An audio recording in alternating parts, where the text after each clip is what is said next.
რა რაოდენობის სესხი აქვთ გაცემული ბანკებს შეღავათიანი აგროკრედიტის ფარგლებში. TV3 განაგრძობს საკითხზე საუბარს.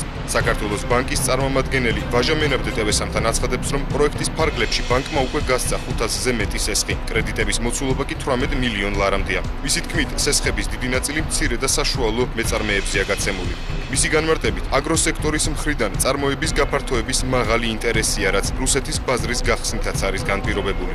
საქართველოს ბანკის წარმომადგენელი აღნიშნავს, რომ შეღავათიანი აგროკრედიტის პროექტის ფარგლებში ბანკის საკრედიტო პორტფელი განსაზღვრული არაა და ბანკი ყველა რეალური განცხადების დაკმაყოფილებას ეცდება. პროექტი უკვე ჩანს, რომ საკმაოდ წარმატებულია, ინტერესი ძალიან მაღალია აგროსექტორის მხრიდან, სესხებზე მოთხოვნა გაზრდილია.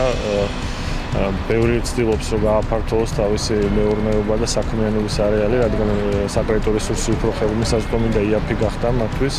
პროექტის ფარგლებში VTB ბანკს 14 მილიონ ლარზე მეტი აქვს გაცემული. ბანკი წლის ბოლომდე სულ 24 მილიონის მოცულობის სესხების გაცემას აპირებს. 3 მილიონ 500.000 ლარის კრედიტები აქვს გაცემული ბაზის ბანკს. წლის ბოლომდე ბანკი ამავე რაოდენობის სესხის გაცემას გეგმავს.